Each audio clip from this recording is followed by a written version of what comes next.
Noroeste Entrevistas. Recebemos agora o professor Lucas Ferraz, ex-secretário de Comércio Exterior do Ministério de Economia do governo Bolsonaro. Vamos falar com ele sobre as tarifas de Donald Trump, o que o Brasil está fazendo de certo ou errado nas relações internacionais. Então, vamos começar por aqui. Marina Helena vai puxar essa entrevista. Dou o bom dia, as boas-vindas ao nosso convidado. Obrigada pela participação, Lucas. Bom dia, é um prazer enorme estar aqui com vocês.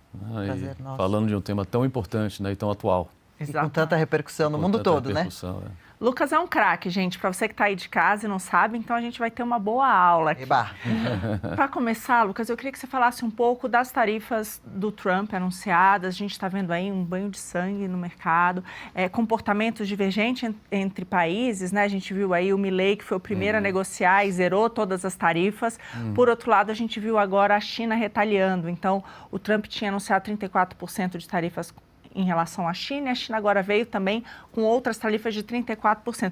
E a gente sabe que esse jogo, bom, se terminar em negociação e todo mundo baixar, melhor para todos. Agora, se todo mundo aumentar, a questão no mercado é bem mais complicada. Então, eu queria que você falasse um pouco o que está por trás, né, dessa decisão e quais os efeitos que a gente pode ver aí, né, no mundo e particularmente no Brasil também. Bom, muito bom. Mais uma vez, muito obrigado, né? Pelo prazer estar aqui com vocês. Olha, o que vem acontecendo no mundo atualmente, né? Quer dizer, especificamente com os Estados Unidos, é algo, na verdade, que tem um histórico, né? Tem um histórico longo, eu diria até, né? De sucessões, né? De problemas internos nos Estados Unidos relativos, sobretudo, à questão do mercado de trabalho, né? Perdas de emprego na manufatura. Ou seja, uma certa tensão social, né, que já vem desde algum tempo. E eu diria que até bem antes da China, até entrar no mercado internacional. A China, ela ascende na economia internacional a partir do final da década de 70. Mas os estudos empíricos mostram que, na verdade, os problemas sociais americanos, e aqui eu me refiro à questão da desigualdade social, a questão da perda de empregos na manufatura, ela vem bem antes disso, né? Ela vem pelo menos desde o começo lá da década de 70, né? E qual é o pano de fundo, vamos dizer assim, desse problema americano, né? E que não é só americano, na verdade. Ele é um problema, na verdade, geral, né? Mas, sobretudo, eu diria, nos países mais avançados, que tem a ver com o progresso técnico, com o avanço das tecnologias, com a automação, né? Então, a automação, segundo os estudos empíricos apontam, é o principal causador, né, dessas tensões sociais, sobretudo relativas ao mercado de trabalho.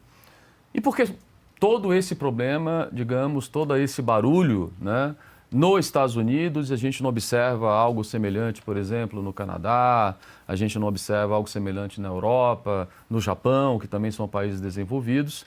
E alguns também economistas sugerem, eu acho que é uma linha de explicação bastante razoável, isso tem muito a ver também com o colchão, né, digamos, de seguridade social, né, que cada país, né, tem disponível, né? Então, há evidências de que, pelo menos desde a década de 80, né, os Estados Unidos ele vem diminuindo esse colchão social, né? A Europa, a gente sabe que é o contrário, até muitas vezes generosa demais, excessivamente generosa, né, na questão da proteção social ao desemprego, enfim, aos trabalhadores menos qualificados e etc. O Canadá também, né?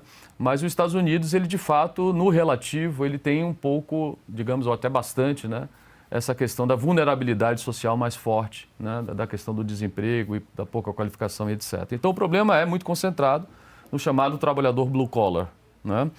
E aí, a partir dos anos 80, 90, você tem, de fato, a ascensão da China, né, no comércio internacional, na economia internacional, e esse problema se agrava, né? Essa questão do aumento da desigualdade e do desemprego se agrava, mas, como eu disse, ele não conta a maior parte da história. Ele conta ali, segundo alguns estudos também apontam, entre 20% a 20% dos empregos perdidos na manufatura teriam a ver com o comércio exterior, teriam a ver, sobretudo, com a China, mas, digamos, a grande parte é, de fato, né, a questão da automação. Esse é um problema sério nos Estados Unidos, isso não é uma brincadeira, quer dizer, estudos apontam, inclusive, aumento de taxas de suicídio, né, em determinadas cidades que foram muito prejudicadas, né, com a perda de emprego. Aqui eu me refiro especificamente à questão, né, do chamado cinturão da ferrugem, né, nos Estados Unidos, que, enfim, perderam, muitas fábricas fecharam, várias delas foram para a Ásia, né, buscando uma mão de obra mais barata, a chamada formação das cadeias globais de valor. Isso trouxe benefícios para a economia americana, é importante que se diga, a economia americana hoje é uma potência, não só no setor industrial, mas sobretudo no setor de serviços, que hoje é, digamos assim, o setor que emprega, que gera os melhores empregos na economia americana, os melhores salários. A questão é que a turma que perdeu o emprego não tem qualificação para surfar essa onda, né, interna que está acontecendo nos Estados Unidos. E esse é um problema, né, que ainda não foi resolvido. E aí vem, digamos, essa insatisfação com o comércio exterior, com o funcionamento, né, da Organização Mundial do Comércio, do sistema multilateral baseado em regras, e que esse também não é um problema que vem agora com o Trump, né? Esse é um problema que, se a gente olhar para trás, os Estados Unidos já dava sinais de insatisfação com as regras de comércio, com o fato da China, né, muitas vezes burlar essa regra, ou seja, da OMC, né, não ter conseguido moldar as práticas de mercado da China, né, às práticas de uma economia de mercado propriamente dita, né? A China é uma economia parte de mercado, parte socialista, com muita presença do governo, com muito subsídio ilegal, com muita prática de antidumping. E tudo isso gera tensões, gera irritantes comerciais. E os Estados Unidos, passando pelo problema que estava passando, isso ganha em uma dimensão muito maior na economia americana. Então, o Obama já mostrava insatisfações em relação ao OMC. Depois tivemos o Trump, que aí tivemos talvez ali a primeira guerra comercial estrito sensu, mas ainda numa escala muito menor, que era com a China, especificamente, né? E tivemos lá também o aço e alumínio em 2017, mas ficou por ali, né? Depois veio o Biden, e aí esse é um ponto importante também. O Biden foi mais protecionista que o Trump, né? A gente não fala isso, mas, na verdade, essa questão, né, do protecionismo, né, do isolamento da economia americana, ele é bipartidário, né? O Trump agora talvez tenha feito um movimento mais abrupto de todos até então. Mas é importante também a gente fazer um resgate de memória e lembrar que o Biden não retirou nenhuma das tarifas que foram colocadas no Trump na primeira administração. Muito pelo contrário, ele acrescentou outras tarifas. Ele acrescentou, por exemplo, uma tarifa de 100% para a importação de carro elétrico chinês. Foi o Biden que fez isso, né? O Biden impediu, por exemplo, a compra, né, de uma companhia americana de aço por uma companhia japonesa, que não tem nada a ver com a China, né? O Japão é um país aliado, né? E o que é isso? Isso é protecionismo, né? Não tem outra explicação. O Biden criou programas de subsídios, né, o famoso Inflation Reduction Act, né, para estimular a economia verde. A revitalização da infraestrutura também foi um programa grande. Tivemos também a questão do Chips and Science Act, né, que era a história de você trazer a produção de semicondutores para a economia americana. Foram programas de subsídios da ordem de mais de trilhões de dólares e programas discriminatórios, né, com várias regras de conteúdo local. E isso é contrário também, isso confronta as regras do sistema multilateral de comércio. Isso é proibido, né? Então, assim, vamos colocar isso em perspectiva, né, que o protecionismo não é só o Trump que estava fazendo isso, né? Isso aí já vem adiante. Eu acho que o Trump deu um basta, né, deu um cavalo de pau, agora, digamos assim, sem precedentes, pelo menos. Sobrou para ele, né?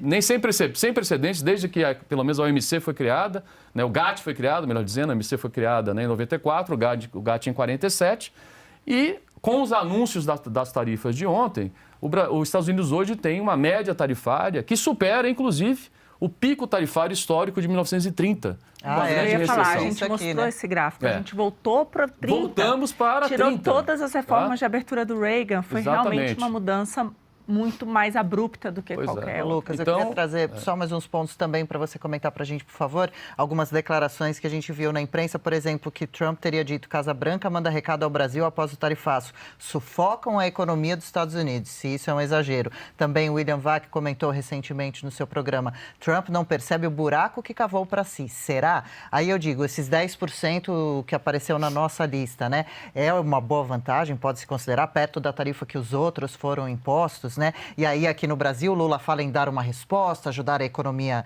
interna. É preciso cuidado para que não pareça como uma retaliação, querer peitar também, né? Ter uma delicadeza, como você acha que poderia acontecer essa situação. E lembra um artigo que li do senhor falando sobre por que o Mercosul não tem um acordo de livre comércio com os Estados Unidos. Pois bom, são vários temas aí, né? Quer dizer, se a gente olhar a foto... Bom, em primeiro lugar, acho que é muito, até de certa forma, irônico, né? A gente, digamos, escutar, observar declarações de autoridades brasileiras desse governo contra o protecionismo, né? Então, existe uma hipocrisia grande aí, né? Porque, na verdade, os Estados Unidos ele ficou mais parecido com o Brasil, até de certa forma, né, aumentando as suas tarifas, e o Trump, infelizmente, ele tem essa mentalidade de que ele vai conseguir trazer, né, a indústria de volta para os Estados Unidos, esses empregos que foram perdidos, né, por meio, né, da imposição de mais barreiras comerciais. A gente sabe que esse não é o caminho. Infelizmente, não é o caminho, né? Então, o Trump, nesse momento, o que ele faz? Ele adota uma postura, uma economia, digamos assim, uma política econômica liberal internamente, mas, sob o ponto de vista externo, é uma política econômica protecionista, e essas coisas não conversam necessariamente. Eu entendo que ele potencializaria muito mais os benefícios das políticas internas liberais que ele está adotando se ele também tivesse essa visão, né, sob o ponto de vista externo. Mas há uma questão política muito forte e a gente sabe que muitas vezes essas coisas se misturam, né? Mas, voltando ao caso brasileiro, é interessante a gente observar, né, as autoridades brasileiras reclamando dessa postura mais protecionista. Nós sabemos que o Brasil é um país muito protecionista, mas na foto que foi anunciada no dia 2, o tal do Liberation Day, curiosamente o Brasil não ficou numa situação ruim, né? Porque a gente sabe que na economia, a Marina sabe muito bem disso, né, Marina? Tudo na economia é preço relativo. Sim. Né? Então, a partir do momento que você coloca uma taxa basal para as exportações brasileiras de 10% apenas, quer dizer, relativamente aos demais, né? 10% é uma tarifa alta, né? Mas vamos lembrar que 10% é o que o Brasil cobra dos Estados Unidos. A tarifa média do Brasil para os Estados Unidos é 11,5%, né? Até um pouco maior. Mas, enfim, isso aí é uma outra história, isso tem a ver com rodadas de negociação no OMC, a gente pode até aprofundar isso depois. Mas a foto que foi tirada, o Brasil ficou com 10%, aliás, o Mercosul inteiro, né? Os países do Mercosul, vários países da América Latina, e houve ali um viés contra a Ásia. Eu não sei se vocês observaram isso. Boa parte dos países que foram atingidos na lista especial, essa que você está mostrando, boa parte deles são países asiáticos. E qual é a lógica? O Trump, na verdade, parte da suspeita, eu digo uma suspeita porque, claro, há que se investigar, né? E há evidências ali anedóticas, mas a gente não pode afirmar. Mas há uma suspeita de que esses países possam estar praticando circunvenção. Ou seja, a China tem tido muita barreira para exportar para os Estados Unidos, ela está exportando via outros países. Aliás, existem até alguns estudos sérios, exatamente. Existem até alguns estudos sérios que mostram isso mesmo, né? Que, na verdade, a China tem exportado por Vietnã, a China tem exportado pela Indonésia, né? Até pelo México, muitas vezes, alguns estudos apontam para isso. Então, Bangladesh, ele tentou fechar o cerco, né, com o viés ali mais contra, né, as exportações asiáticas, né? Isso é boa notícia, de certa forma, para o Brasil, né? Se a gente pensar, por exemplo, no setor têxtil brasileiro, isso é boa notícia para o setor têxtil. Mas se a gente pensar até de uma forma mais geral, os Estados Unidos é o principal destino das exportações industriais brasileiras. É o nosso segundo maior parceiro comercial. Ano passado, nós exportamos 40 bilhões, né, para os Estados Unidos. E desses 40 bilhões, cerca de 32 bilhões foram de produtos industriais, 40 bilhões de dólares, né? Então, 32 bilhões de dólares exportados em produtos industriais. Então, é evidente que quando você tem uma União Europeia com a tarifa de 20%, uma China que agora subiu para mais de 60%, né? Se a gente levar, inclusive, em conta, porque não é só o que ele foi anunciado, é o que já estava de 20%, né? E mais a tarifa MFN que já era cobrada. Então, isso sobe para mais de 60%, que, na verdade, é algo que ele disse, inclusive, na campanha dele, que ele ia fazer. Ele ia colocar uma tarifa da ordem de 60% contra a China. E tanto a Europa, quanto China, quanto o Japão, né, quanto a Coreia do Sul, que também foi atingido, são países que exportam muitos produtos manufaturados para a economia americana. Então, nesse sentido, é possível até que nessa foto o Brasil consiga exportar, ter mais acesso ao mercado nos Estados Unidos, porque a sua competitividade artificialmente ficou mais forte, né? Uma vez que os parceiros mais competitivos estão nessa desvantagem. Se a gente olhar para a China, também tem oportunidade. Quer dizer, a China retaliou os Estados Unidos, já havia retaliado, anunciou agora que vai retaliar ainda mais, e aí horizontal, 34%. Mas eu queria chamar a atenção para um ponto importante, que foi a retaliação nas commodities agrícolas americanas. Então, 10% a 15% de tarifa adicional em soja, em milho, algodão, sorgo, que são produtos do agronegócio brasileiro importantes e que podem se beneficiar de mais acesso ao mercado chinês. Então, nesse momento, essa foto não parece ser tão ruim para o Brasil. Pelo contrário, pode até ser benéfica. Mas eu tenho uma certa cautela, né, em falar dessa maneira, porque a gente ainda não sabe qual vai ser o resultado final disso, né? A tendência, quando você não tem regras no sistema multilateral de comércio, é você convergir para aquele equilíbrio ruim que os economistas chamam de dilema dos prisioneiros. Né? Quer dizer, a partir do momento que todo mundo começa a tarifar todo mundo, a tua estratégia ótima é tarifar também. Seja porque você vai retaliar alguém, tá certo? O que não deveria ser o caso do Brasil, aí é uma outra história, porque o Brasil não tem poder de barganha, não tem peso para entrar numa guerra tete a tete com os Estados Unidos, mas seja porque o Brasil vai tender a se defender também do excesso de oferta que vai ser gerado no mercado internacional. Sim. Então, a economia política aqui dentro vai mudar, os grupos de interesse certamente pressionarão o governo a impor mais barreiras comerciais para se defender, né, de um possível surto de importação, dado esse excesso de oferta que vai ser gerado. Né? Perfeito, muito bom. Lucas, só um ponto que eu acho que é bastante importante. Você foi secretário de Comércio, então você sabe melhor do que ninguém o que a gente pode fazer de bom ou de ruim. Eu queria te perguntar isso. O Brasil, em que direção a gente está indo? É uma boa direção? Eu sei do trabalho excepcional que vocês fizeram no Ministério da Economia durante a gestão do Paulo Guedes, do governo Bolsonaro, e eu vi que muita coisa foi para trás, né? Por exemplo, tentativa de entrada na OCDE e algumas práticas que eram boas, né? Então, coisas que podiam ajudar o Brasil e que eu vejo que agora a gente está indo para trás. Então, eu queria que você, se você pudesse falar um pouco de que direção a gente deveria tomar nessa história toda. Para completar, ontem Lula disse no evento lá, para tentar reverter um pouquinho o cenário da impopularidade, disse que com relação que ele defende o multilateralismo e o livre comércio e prometeu não bater continência a nenhuma bandeira que não a brasileira. Inclusive, o Congresso tomar cuidado com esse caminho muito duro, né? O Congresso correu para aprovar a lei de reciprocidade, né? Antes de ontem, antes da tarifa, eles correram para fazer uma lei que não era desnecessária. Entender se é possível ter essa reciprocidade e, desculpa, temos uns 3 minutinhos. Vamos lá, quer dizer, eu acho que o Brasil, ele de fato é um país, né, historicamente muito fechado, nós temos as maiores tarifas de importação do mundo, né? Pelo menos entre as economias mais relevantes. Se a gente pegar um universo ali de 100 economias, né? E nesses 100 vai ter economia que não é nem tão relevante assim, mas enfim, o Brasil não está entre as 100 economias mais abertas do mundo, né? E além das barreiras tarifárias, nós temos as chamadas barreiras não tarifárias também, que é a burocracia, né, do comércio exterior brasileiro. Então, no governo Bolsonaro, o que a gente tentou atacar foi justamente isso, né? A gente tentou inserir mais a economia brasileira, seja reduzindo, né, a burocracia do comércio exterior brasileiro. Aqui eu faço uma autopropaganda, né? Claro, sempre, né? Com apoio do ministro Paulo Guedes, com apoio do presidente Bolsonaro, nós reduzimos o estoque de licenças, né, não automáticas que eram emitidas pela Secretaria de Comércio Exterior em até 70%.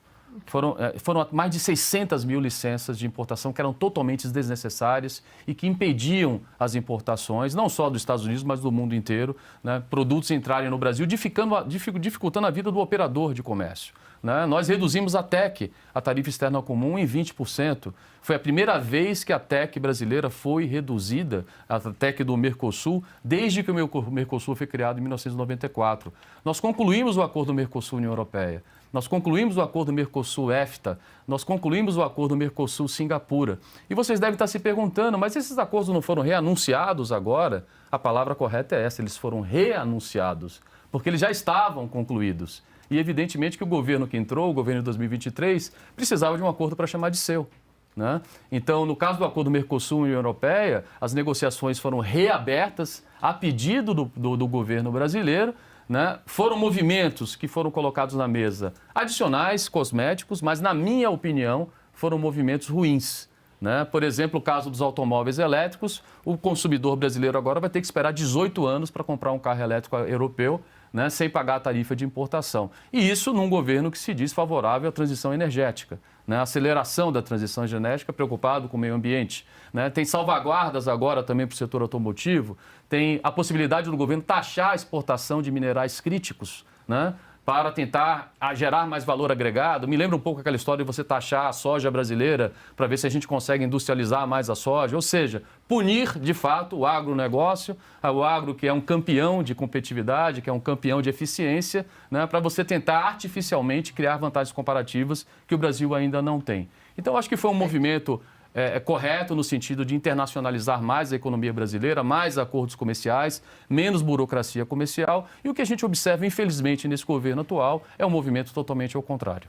Pois é, que entrevista e conversa boa, né? A gente vai tentando entender um pouco de assuntos que são tão complexos, né? E não somos especialistas, né? Assim como muita gente que nos acompanha. Então, agradecemos muito os esclarecimentos, viu? Volte outras vezes, né, Marina? Volte, Lucas, assim, ou então quando Mais sair alguma tempo. notícia, mesmo virtual, se você puder nos ajudar a entender tudo isso, agradecemos muito a sua presença. Foi um prazer enorme estar aqui com vocês. Uma aula. Obrigado, obrigado. E aí, aqui no chat também, muitos comentários para você, viu? Depois veja. Lucas Ferraz também tem redes sociais, costuma postar, né? Muito das redes. Pode deixar o endereço aqui pro pessoal? Meu endereço é lucas.ferraz. Pronto. Aí o pessoal vai achar meu nome lá. Lucas.ferraz, vai encontrar por lá. Tá aí, tá na tela pra gente.